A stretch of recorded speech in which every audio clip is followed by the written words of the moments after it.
ini melawan rezim, sesuatu yang sedang berkuasa. Kami sadar akan hal itu. Iya. Jadi kami harus siap dengan resikonya. Jadi nggak mungkin saya gambar-gambar, coret-coret gitu ya, ngebom. Bahasa kami ngebom itu pakai gambar, pakai pilok dalam kondisi cepat gitu. Set gitu. Paling waktu juga ya nggak lebih dari 5 menit lah. Nah, message dari pesan tadi itu kan, teman-teman yang gambar itu kan sebetulnya, Tuhan kami lapar. Karena mau bilang, gue kalau nggak ngadu ke lu Tuhan, ya kan, gue mau ngadu ke siapa lagi? Karena negara nggak bisa diharapin, misalnya kayak begitu. Pesannya kan sebetulnya di balik tulisan itu seperti itu. Nah, itu terkait dengan soal basic needs-nya tuh, Kang Dede. Basic needs-nya soal makan, soal sekolah. Akankah ini menghentikan daya kreasinya kawan-kawan mural dengan kondisi kayak gini? Sepertinya enggak ya. Kok mural yang protes aja yang dicari gitu. Kalau mural yang bermanfaat buat warga kok nggak disupport gitu. Kok nggak diperhatikan gitu, nggak dicari ini siapa nih yang bikin mural. Atau gambar Jokowi naik sepeda kok nggak dihapus.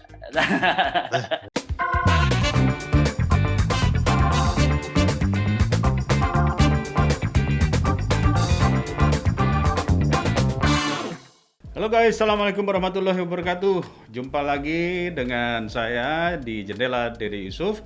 Move on.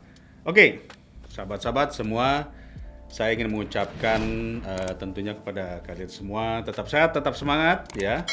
Telah beberapa kali kita melewati PPKM dan alhamdulillah kita berhasil menurunkan ya penyebaran ini semua juga berkat jasa dari para netizen ya, dari para masyarakat yang siap sedia untuk menjaga dirinya tidak keluar dari rumah. Baiklah, jadi guys, hari ini saya mau berbicara tentang kritikan yang dilakukan oleh sebagian masyarakat melalui yang namanya mural. Apa sih mural itu sebetulnya? Mural itu sebetulnya adalah ekspresi seni, ekspresi ungkapan pemikiran yang kemudian dihadirkan melalui gambar-gambar, namanya adalah kita sebutnya sebagai street art. Jadi yang namanya mural itu biasanya digambarnya di jalanan, di gedung, di tembok-tembok. Tetapi tentu ada yang membedakan apakah itu namanya mural atau namanya vandalisme. Nah, kita lihat di sini ada beberapa catatan-catatan. Mural-mural kontroversial terus bermunculan dan ini yang sudah dihapus. Oke. Ini ada beberapa yang kemarin sempat viral, yaitu mural Jokowi 404 not found ya. Lagi diselidiki. Lalu kemudian mural dipaksa sehat di negara yang sakit. Mural Tuhan aku lapar ya. Mural wabah sesungguhnya adalah kelaparan. Jadi kalau kita pikir-pikir kalimat tersebut yaitu ungkapan hati dari masyarakat yang mungkin terdesak. Kita lihat lagi berikutnya.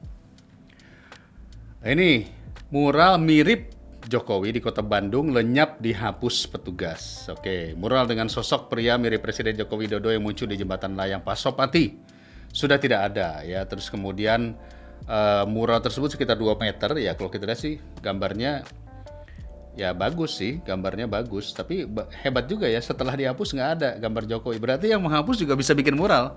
Ini luar biasa juga. Oke, kita lihat lagi berikutnya.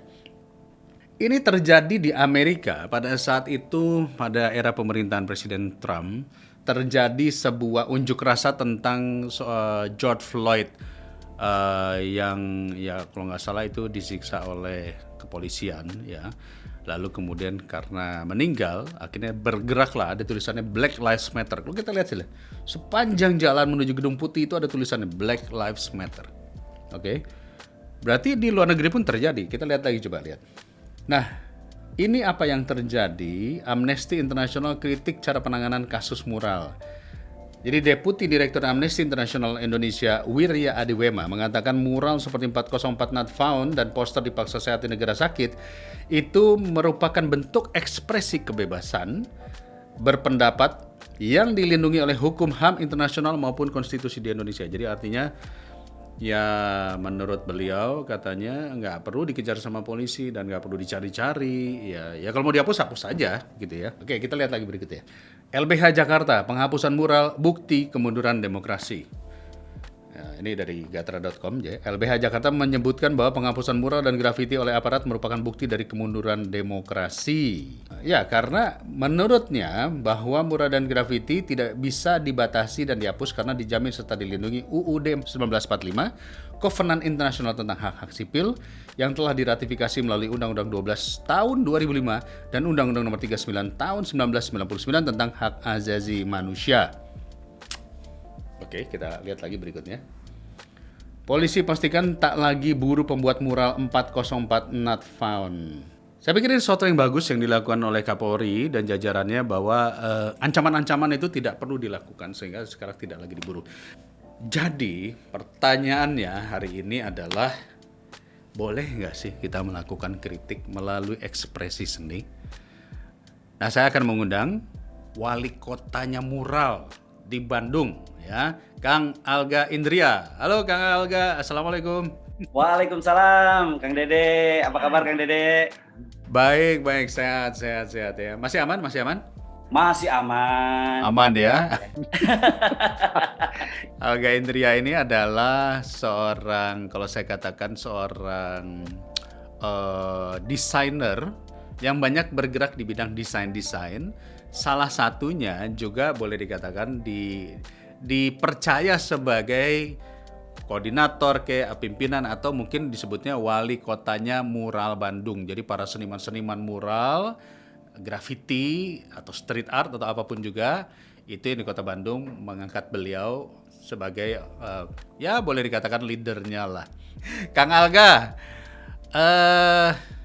ceritain sedikit dong tentang komunitas mural di Kota Bandung ini. Oke, komunitas mural Bandung ini sebetulnya kumpulan dari komunitas-komunitas mural, Kang Dede. Ada kawan-kawan ini sebetulnya ada komunitas graffiti, street art gitu ya, ada komunitas mural, ada mahasiswa seni rupa dan desain, ada juga warga yang memang seneng ngegambar-gambar tembok gitu. Nah, tahun 2016 kami itu membuat acara menggambar dinding Jalan Babakan Siliwangi. Babakan Siliwangi kan dindingnya panjang tuh. Yang di pinggir jalan itu ya, yang tanjakan ya? Yang Pudunan Tanjakan gitu. Pudunan Tanjakan. Dekat Sabuga. Karena lembah gitu, Kang Dede. Iya, ingat. Nah, itu ada 500 meter panjangnya, sekitar 500 meter lah. Dan kalau total luas sih 1.500 sekian ya. Nah, pertama kali di mural pada waktu itu tahun 2003 sebetulnya. Dan yang mural juga waktu itu waktu saya masih di keluarga mahasiswa seni rupa ITB, masih mahasiswa. Dan kami dapat muri waktu itu mural terpanjang se-Indonesia tahun 2003. Tapi 2016 ini kami merubah konsep agar si tembok ini diwarnai oleh warga Bandung, karena ini kan tembok warga Bandung nih, Kang Dede. Ini diwarnai atau digambari dengan oleh warga Bandung dan ngumpulin kawan-kawan yang suka ngegambar tembok itu seluruh Kota Bandung. Ketika kita open recruitment itu ada peserta ternyata ngebeludak, bahkan dari Cianjur juga daftar, dari Bekasi daftar, dari Bogor, dari sekitar Jawa Barat lah kebanyakan itu pada daftar. Dan akhirnya kita selenggarakan acara memural kembali tembok Siliwangi itu dalam 3 hari kalau proses pembuatannya. Nah, setelah acara, akhirnya kawan-kawan itu ngumpul. Komunitas ini ngumpul, akhirnya udahlah kita bikin aja komunitas mural Bandung katanya. Akhirnya kita sepakat, kita buat komunitas mural Bandung, dan kami itu nyari ketuanya siapa gitu. Akhirnya saya diminta, saya menolak waktu itu jadi koordinator, jadi ketua itu menolak Kang Dede. Karena nggak keren ya gitu. Jadi saya pikir, kalau kota mah harusnya wali kota aja, wali kota mural Bandung. Akhirnya saya bikin alasan, kalau saya jabatannya nggak wali kota mural Bandung, saya nggak bersedia, saya bilang gitu. Kawan-kawan malah bersedia. Jadi aja, saya wali kota komunitas mural Bandung yang terdiri dari kawan-kawan komunitas mural di Kota Bandung. Seperti itu, Kang. Iya. Pak, anggotanya berapa banyak?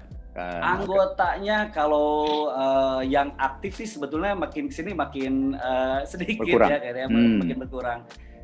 Tapi kalau waktu itu kita pertama kali ngemural itu relawan itu sampai 1.000 orang per harinya. Wih. Gitu. Dan kalau anggota yang tetap sih sampai sekarang yang aktif kegiatan ikut terus di komunitas ini ya sekitar 50 sampai 70 lah. Tapi kalau misalkan kita open recruitment, ada acara nih kita mau nge-mural di mana nih gitu, kita open recruitment, mereka pada datang lagi. Oke, baik. Kang Alga sebentar nih, ini ada teman saya sudah hadir nih. Bang Hari Azhar. Halo, apa kabar? Assalamualaikum. Ya. Halo, Bang Hari. Oke. Kalau mau Om Dede buku pakai saya. Boleh. Bang Hari, jadi kita nih lagi ngobrolin soal tentang mural, kritik atau vandalisme, kira-kira gitu. Nah ini perkenalkan dulu, ini namanya Alga Indria, ini Wali Kota Mural Bandung. Wih, halo Kang Alga. Nah jadi kalau ada gambar-gambar di Bandung itu, ya beliau lah yang bertanggung jawab ini.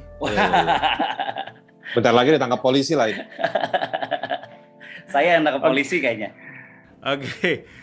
Jadi sebelum ke Bang Hari, pertanyaan satu nih kepada Kang Alga. Dengan adanya kemarin case ya yang ada 404 not found dan sebagainya, itu membuat kawan-kawan jadi deg-degan apa enggak? Justru kalau kami sih jadi seneng ya. Oh gitu. Iya. Karena selama ini mural itu kan media marginal sebetulnya. Media marginal, jadi memang tidak diperhitungkan. Banyak kawan-kawan pemural itu punya rate khusus loh sebetulnya buat nggambar itu. Karena ternyata mural ini media yang cukup efektif. Misalkan untuk promosi. Hiburan, iya betul. Tempat hiburan, kafe ini ya, atau misalkan tempat pariwisata, ketika di mural digambarin itu jadi instagramable gitu. Tapi penghargaan buat pemural itu sebetulnya apa ya? Ya seadanya lah gitu, nggak ada rate khusus gitu. Sebetulnya kan kami juga kawan-kawan muralis ini juga, pembuat mural ini juga artis juga sebetulnya, hanya medianya tembok gitu. Tapi ketika ada fenomena ini gitu ya, akhirnya orang melihat mural itu apa ya gitu, mural itu apa sih, graffiti itu apa sih gitu ya. Terus oh ternyata mural itu media yang efektif juga untuk menyampaikan pesan. Oh ternyata bikin bagus tempat juga gitu. Nah ini akhirnya jadi banyak permintaan sebetulnya. Oh Kang, ternyata mural itu bisa dibikin gini gitu biar instagramable dan segala macam gitu. Permintaan juga akhirnya jadi banyak juga ke kawan-kawan mural itu gitu. Sebetulnya ya kami sih merasa diuntungkan ya kalau. Jadi ibaratnya dengan adanya case-case ini honor jadi naik gitu ya. Honor bisa nego. tapi bisa nego naik sebetulnya. Bang Ari, jadi kawan-kawan ini, apa yang dilakukan kawan-kawan ini sebetulnya vandalisme atau kritik sosial atau apa kalau dilihat dari sudut perlindungan hak asasi manusia? Saya begini, kalau di bahasa politisnya atau apa gitu ya, saya menyebutnya ini alarm demokrasi, Kang Dede. Oke. Ini alarm demokrasi. Artinya memang alarm demokrasi itu kan dia punya visual. Nah, visualnya ada yang demo, ada yang mural, segala macam. Nah, menurut saya ini salah satunya bentuknya ini simptomnya. Kalau kita sekarang ini lagi banyak kenal istilah-istilah kesehatan kan, simptomnya itu lewat mural terkait dengan kondisi sosial atau kondisi politik atau kondisi budaya, kondisi masyarakat. Yeah. Nah, kalau dilihat dari sisi hak asasi manusia, ini completely 100% udah bener nih, emang mesti begini gitu. Nah, vandalisme itu dia adalah satu bentuk kenakalan. Saya nggak bisa bilang kejahatan karena kita nggak ada frasa-frasa vandalisme di dalam ukuran-ukuran hukum pidana kita. Itu kenakalan. Nah, kenakalan ini dilihat bukan semata-mata dari produknya, tetapi bisa juga dari konteksnya. Konteksnya artinya apa? Lagi dalam situasi misalnya gimana ya? Ada ribut tetangga, ya tapi itu juga enggak. Ya vandalisme itu kadang-kadang bentuknya coret-coretan. Itu bukan mural, coret-coretan, nyerang. Ada juga yang memang mengambil ketertiban dan teknik-teknik dari mural itu sendiri dipakai untuk melakukan vandalisme tadi itu. Ada juga vandalisme yang menggunakan bom molotov kayak gitu-gitu. Jadi makanya tadi saya bilang kenakalan yang punya gradasi-gradasi yang memang dalam hal-hal tertentu bisa dibilang sebagai pidana, tapi pidananya pidana perusakan apa. Tapi ada konteksnya. Tapi sekali lagi saya mau balik ke isu soal moral kita 404 not found itu, menurut saya itu kebebasan berekspresi, menyuarakan tentang maknanya keren banget tuh 404 not found. Itu kan Apa sih artinya itu 4404 itu? lu nyambung sama internet, terkoneksi, tetapi halaman yang lu cari nggak ada, nggak ketemu. Jadi saya kalau mau tafsirin, karena di gambar itu nggak ada penjelasannya ya. Kalau saya mau nafsirin kan begini, kita ini punya negara, punya bangsa, punya presiden, tapi giliran ada urusan, ini orang kemana sih? Gitu. Saya nafsirinnya begitu. Saya nafsirinnya begitu. Sebenarnya Kang Dede ini pura-pura nggak tahu aja, Kang Hari. Iya dia tahu lah. Dia kan host, jadi dia mesti nanya. Nah jadi menurut saya Kang Dede ini udah oke. Secara konstitusi dalam pendekatan hak asasi manusia, ini haknya masyarakat. Haknya masyarakat untuk mengekspresikan. Nah, ada yang bilang, tapi mengeksersis haknya nggak boleh ngeganggu haknya orang lain. Nah, dalam hal ini misalnya haknya si sosok namanya Joko Widodo. Siapa yang sudah membuktikan bahwa gambar itu adalah gambarnya Joko Widodo? Itu satu. Nah, memang dalam hak asasi manusia dikenal bahwa kebebasan berekspresi tidak boleh merendahkan martabat seseorang. Gambar itu tidak menggambar, misalnya, saya kasih contoh ekstrim ya, ini contoh ekstrim. Misalnya gambar kemaluan ada di muka tersebut, itu kan nggak ada. Nah, itu saya pikir gambarnya bagus, dari sisi cara ngegambar bagus gitu kan, cara ngegambarnya itu udah bagus. Nah, sekarang dilihat dari mediumnya. Tempat yang dipakai itu bukan pintu kamar tidurnya si Alga misalnya. Ini kamar tidur gue, ini privacy kok kan enggak begitu. Cara ngegambarnya nerobos. Itu ruang publik gitu. Nah, ruang publik itu maka harus dilihat dari sisi soal tibum, namanya ketertiban umum. Apakah spot itu adalah spot yang nggak boleh ada gambar dalam rangka untuk keamanan publik? Kadang-kadang orang bilang spot itu kan tidak didedikasikan untuk ngegambar. Bukan itu cara ngukurnya. Cara ngukurnya kalau digambar emang ada orang mati. Kalau digambar apakah pelayanan publik jadi berhenti? Kan enggak. Nah, lalu yang ketiga, apakah kuasnya, chatnya, orang yang menggambar itu ada unsur perbudakan? Kayak zaman Romusar.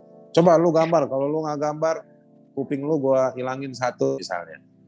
Atau chatnya, apakah chatnya menggunakan zat kimia yang memang sudah dilarang dalam standar internasional atau standar kesehatan, atau kuasnya digunakan dengan cara mencuri.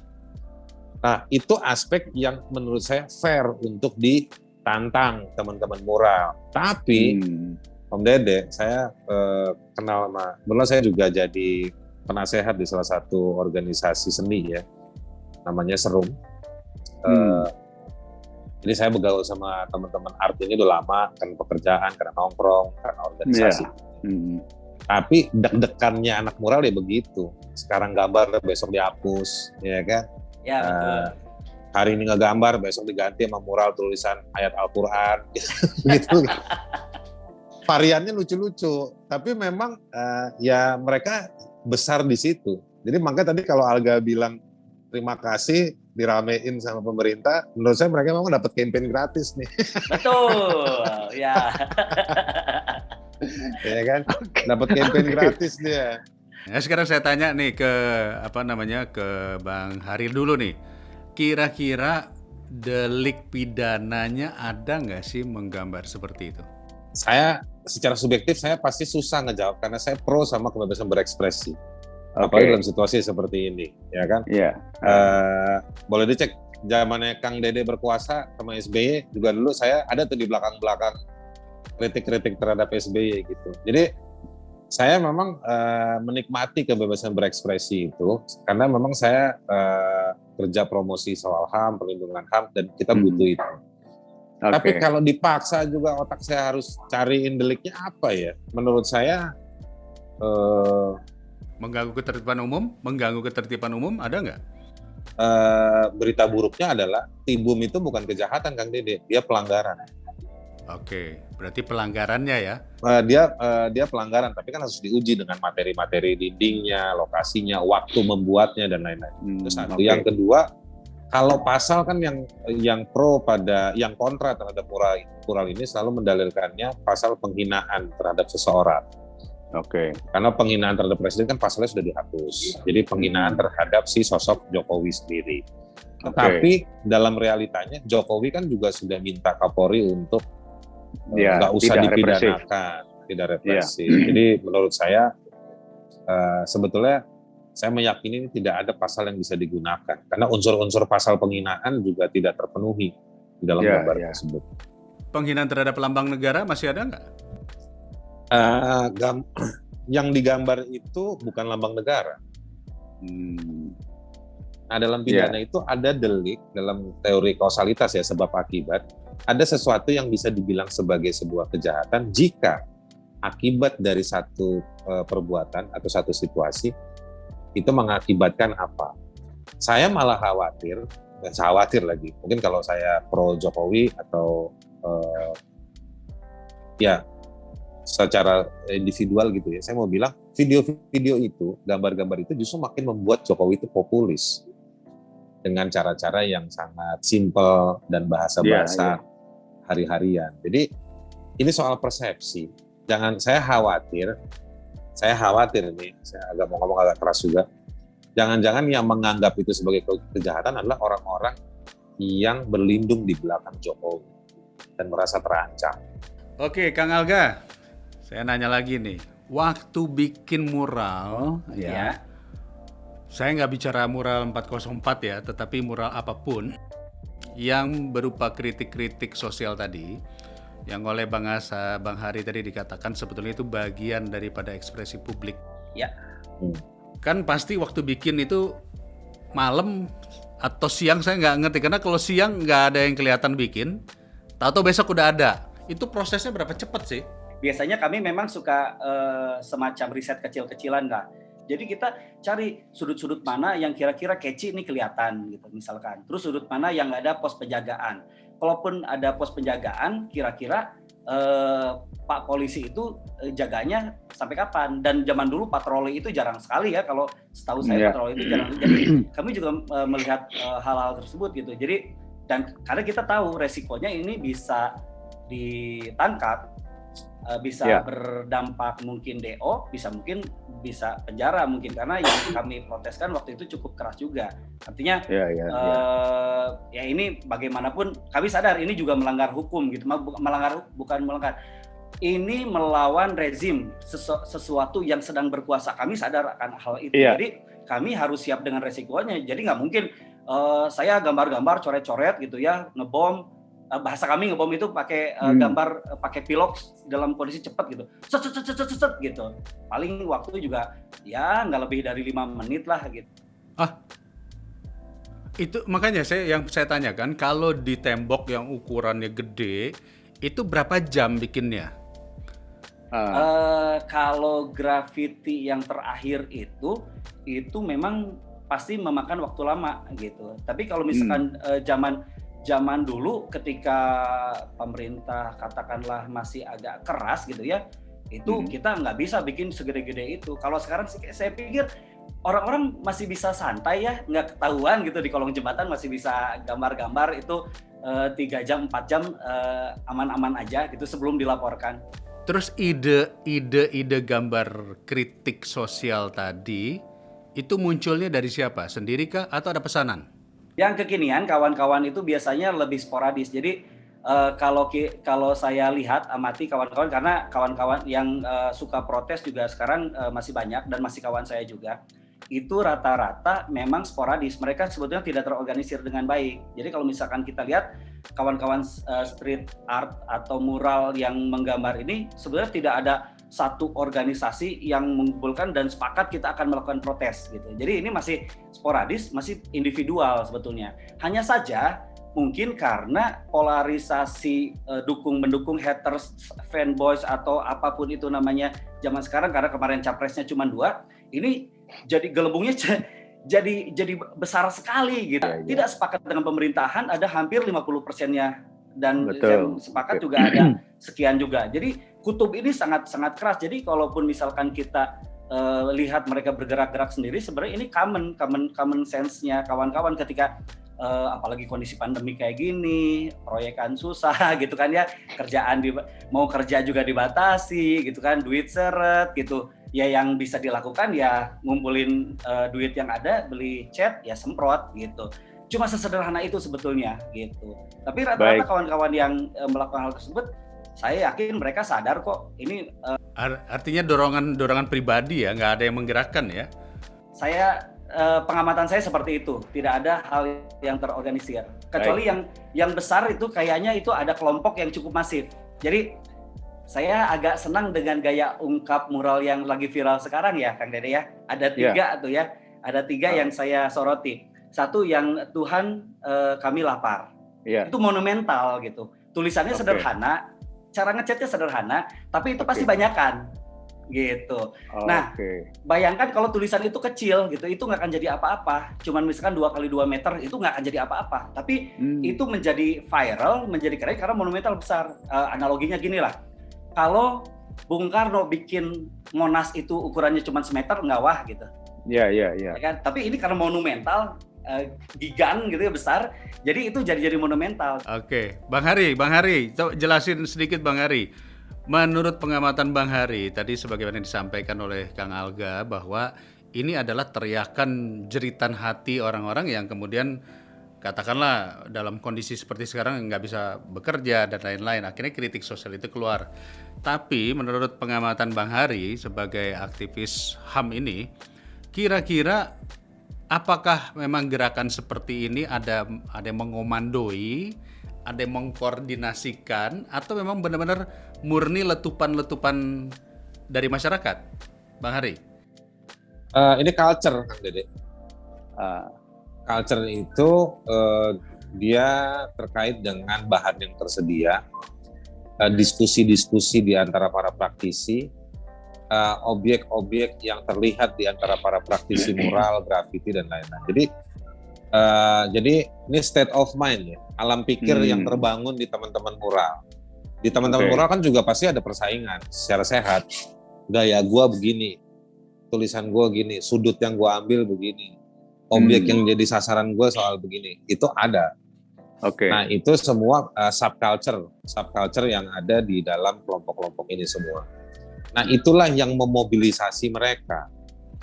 Itu. Nah sekarang kalau misalnya saya tanya, Anda Hari sebagai lawyer atau Kang Dede sebagai anggota parlemen, atau misalnya orang di bank, kenapa lu datang jam 8 pagi ke kantor? Ini pasti ada yang mengorganisir. Bukan ada yang mengorganisir, emang jam-jamnya transaksi bisnis ya begitu. Jam 10 orang mulai rame, jadi jam 9 harus sudah siap, jam 8 harus sudah di kantor. Nah, kalau misalnya tuduhan itu saya dengar berapa kali, ini ada yang membiayai, kan duitnya bisa dipakai buat beli makan.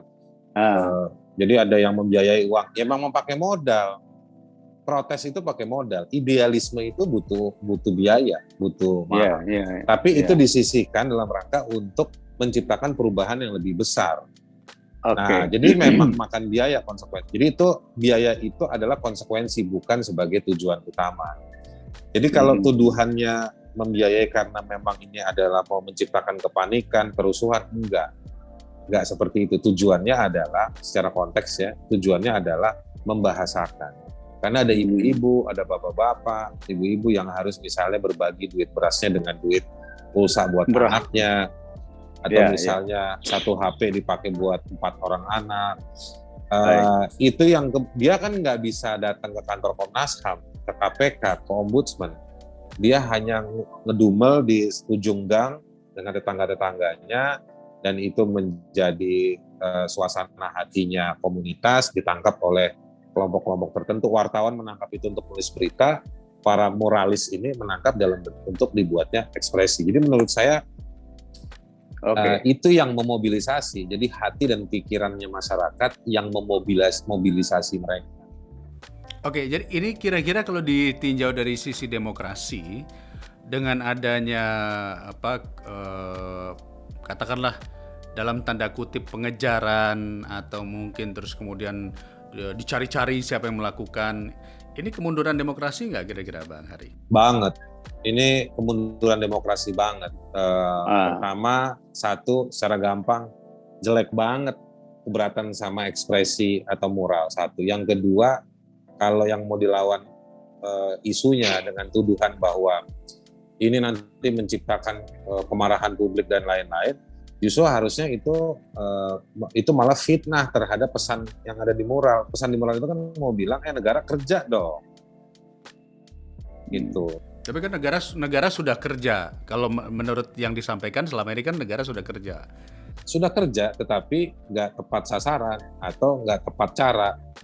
Atau misalnya masih ada orang-orang yang kena dampaknya. Boleh dong kita sampaikan dengan cara-cara tertentu. Nah, jadi memang kemunduran demokrasi kan bukan sekedar freedom ya, tetapi juga soal kesejahteraan. Nah, message dari pesan tadi itu kan teman-teman yang gambar itu kan sebetulnya Tuhan kami lapar. Karena mau bilang, gue kalau nggak ngadu ke lu Tuhan, ya kan, gue mau ngadu ke siapa lagi? Karena negara nggak bisa diharapin, misalnya kayak begitu. Pesannya kan sebetulnya di balik tulisan itu seperti itu. Nah, itu terkait dengan soal basic needs-nya tuh, Kang Dede. Basic needs-nya soal makan, soal sekolah. Jadi ketika menyangkut sudah urusan perut, maka otomatis kritik itu pasti akan muncul. Saya teringat ketika zaman Orde Baru lah kita sebut saja, yang dipentingkan itu pertama adalah sembako. Artinya selama sembako itu terpenuhi, biasanya masyarakat tidak akan muncul kritik. Yang kritik itu biasanya kaum intelektual. Nah kalau sekarang justru ya kritik itu munculnya bukan lagi dari kaum intelektual, tetapi muncul langsung dari kelompok masyarakat bawah, betul ya Bang Hari? Betul, karena memang ada pertumbuhan demokrasi. Jadi demokrasi itu defisit di level pemerintah, tapi dia surplus di level masyarakat hari ini. Masyarakatnya punya akses informasi, lalu masyarakatnya punya varian-varian ekspresi, masyarakatnya berkomunal atau berorganisasi atau berkumpul, itu banyak sekarang hari ini. Jadi sebenarnya demokrasi di kalangan warga ini membaik ya. Tetapi memang secara institusional demokrasi kita itu memburuk karena respon negara yang melihat partisipasi warga itu sebagai sebuah ancaman.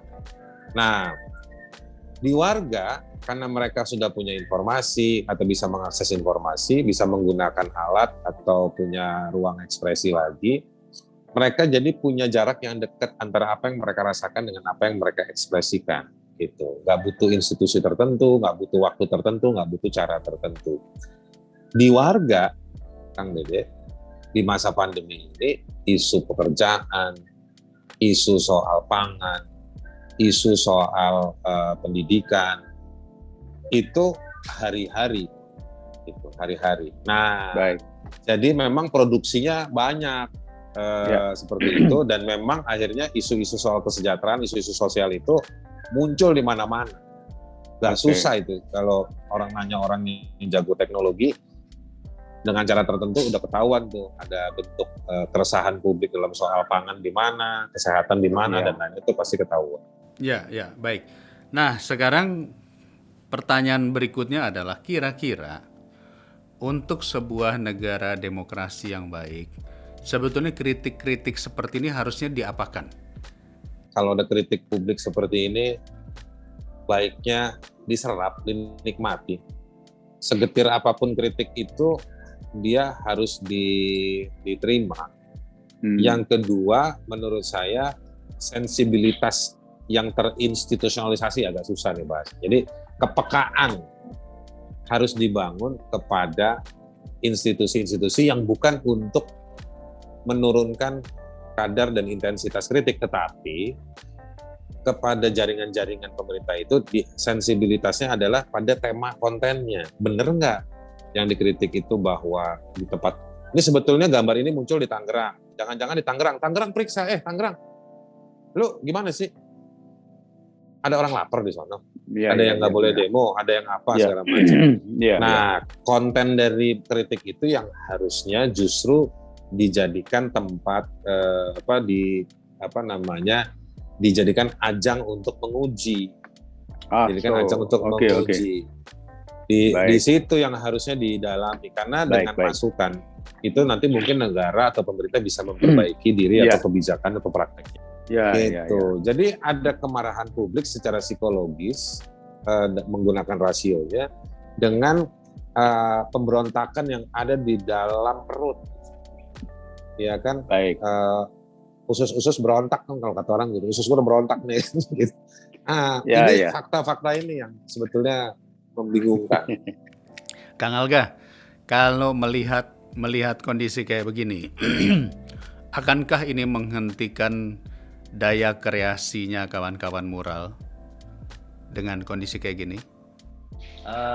Sepertinya enggak ya, Kang Dede ya. Karena kalau istilahnya gini, kalau kawan-kawan mural ini komunitas street art, mural, graffiti itu berkarya itu ya berkarya aja dengan dukungan atau dengan penolakan dari pihak-pihak pemerintah ataupun yang lain, ya tetap aja bakal berkarya karena ini bagian dari jalan ekspresinya gitu, media ekspresinya gitu.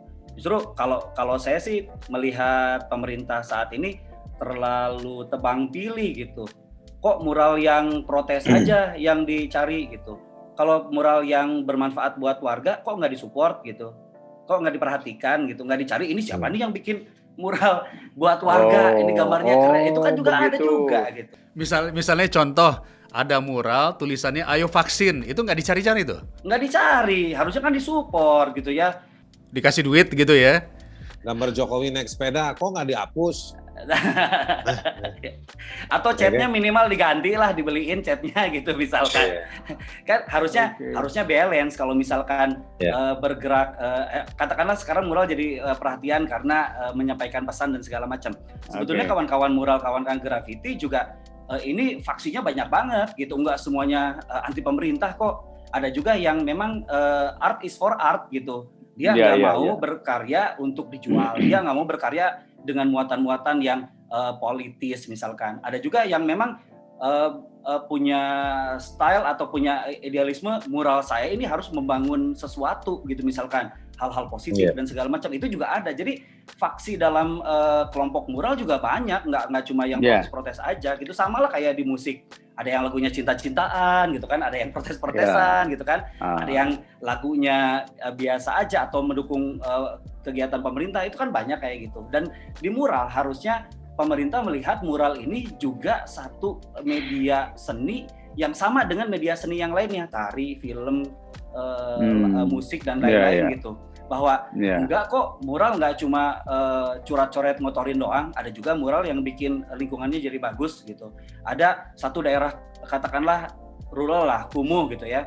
Ketika daerahnya dibersihin, di mural gitu, digambarin, akhirnya jadi lebih nuansanya jadi lebih indah, lebih nyaman, lebih enak untuk ditinggali gitu. Kota kan tempat untuk tinggal gitu. Nah, hal ini kalau di Bandung sih alhamdulillah respon dari beberapa pihak pemerintah ataupun pihak lain itu responnya bagus. Tapi di luar kota Bandung saya pikir banyak juga kok pemural-pemural yang nggak dapat perhatian gitu.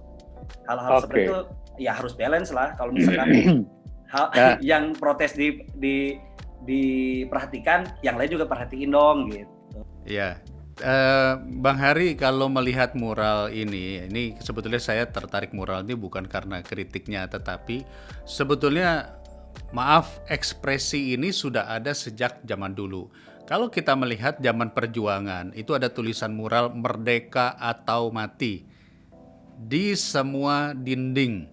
Yang pada saat itu ya tentu itu yang tersinggung adalah rezim yang berkuasa tentunya ya. Nah, dalam proses perjalanan di seluruh dunia mural ini juga dipakai oleh negara lain. Tadi saya kasih gambar. Ada di Amerika juga yang terbaru itu Black Lives Matter. Itu ditulis di mana-mana ya. Dan di jalanan, apa sih yang dilakukan pemerintah kalau di luar negeri itu gimana, Bang Hari? Ya responnya di beberapa negara memang tergantung rejim. Jadi sebenarnya gini, sebenarnya bukan kebencian terhadap mural, kebencian terhadap makna mural. Jadi ini sebetulnya tadi kalau pertanyaan kritiknya Alga adalah kenapa kalau mural yang gambarnya tentang Asian Games boleh, kok giran ngeritik Jokowi dihapus. Jadi sebetulnya bukan pada penggunaan warna atau catnya atau di dindingnya yang diserang, itu cuma cara aja untuk melumpuhkan orang-orang yang mengkritik. Nah di berbagai negara juga sama. Sebenarnya yang keren itu di Amerika Latin. Amerika Latin itu punya dinamika demokrasi dan politiknya cukup lebih double-double lah dibandingkan kita di Asia atau di Afrika. Misalnya gini, dulu di Chile ada orang bikin mural di jalan yang kalau jalan itu diikutin ke rumah salah satu jenderal yang suka mengeksekusi atau menghilangkan orang secara paksa, mengakibatkan kejahatan terhadap kemanusiaan. Itu anak-anak seninya di sana bikin, kalau kita tuh kalau di pramuka apa namanya tuh yang petunjuk jalan tuh sandi. Nah itu dibikin gede tapi agak keren, ditulis istilahnya jalan menuju rumahnya pelaku. Nah, itu ada istilahnya yang orang udah ngerti. Itu ke rumahnya si jenderal itu. Tapi emang itu nggak lama. Tapi itu istilahnya ngebomnya itu ya, jebret, lalu didokumentasikan dan itu dibahas dan itu menjadi kasus klasik sampai hari ini dalam gerakan ekspresi street human rights art itu. Oke. Baik. Jadi sesungguhnya yang membedakan antara vandalisme, karena ada juga kan orang yang ngecat sembarangan ya, vandalisme dengan pelaku seni atau budaya mural tadi itu beda. Yang paling bisa membedakan apa? Supaya jelas masyarakat bisa jelas melihat, oh ini vandalisme, oh ini mural. Apa sih bedanya? Jadi begini, kalau vandalisme itu aturannya sebetulnya ada sampai perusakan. Perusakan itu misalkan bangku taman itu diangkut atau dipatahkan, itu perusakan, itu vandalisme, Kang Dede. Oke. Vandalisme itu range-nya agak luas. Merusak sesuatu yang sudah mapan itu bisa disebut vandalisme juga. Misalkan gini, ada iklan layanan masyarakat, terus dicoret-coret, itu juga vandalisme.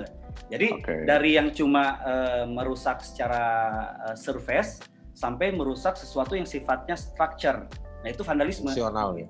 Betul, jadi ada dari permukaan sampai structure itu vandalisme. Tapi ketika ada gambar yang sebetulnya space-nya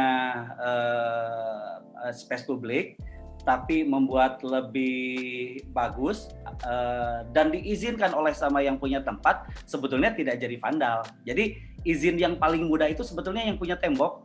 Rumah Kang Dede misalkan, rumah Kang Dede itu saya gambarin di depan rumahnya. Gambarnya bagus, jagalah kebersihan gitu ya misalkan.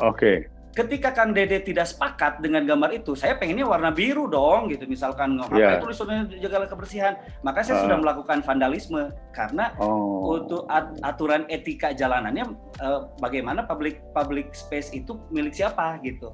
Tapi ketika misalkan Kang Dede melihat, wah bagus nih si Alga nih, saya jadi ada gambarnya temboknya, jagalah kebersihan, positif lagi misalkan, itu udah jadi nggak vandalisme gitu. Bahkan kalau misalkan saya protesnya gini, ganti Presiden Jokowi dengan Dede Yusuf misalkan. Ketika Kang Dede akhirnya lewat, itu tempat Kang Dede tidak merasa itu sebagai satu perusakan, itu tidak jadi vandalisme. Jadi memang ini terkait wilayah itu milik siapa gitu. Selama itu merusak, kecuali saya bongkar temboknya ya, misalkan temboknya saya bongkar nih, ada tembok pagar Kang Dede, saya bongkar, strukturnya rusak gitu, atau dibakar pakai molotov misalkan. Mau jadinya estetik, jadi bagus juga tetap aja perusakan, itu termasuk vandalisme. Gitu. Jadi ada secara harfiah, ada secara kebiasaan.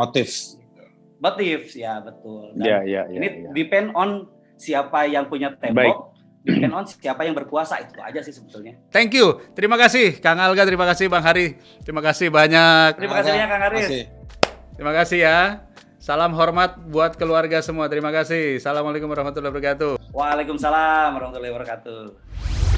Ya, seru juga ya berbicara tentang mural dan juga tentang demokrasi. Karena kalau kita berbicara tentang demokrasi, ya tentu mau tidak mau kita berbicara tentang kritik sosial. Tetapi yang jelas dari pembicaraan ini bahwa mural bukan vandalisme. Kita tahu setiap perjuangan di berbagai belahan bumi, di negara-negara lain juga mural bagian daripada mengangkat spirit.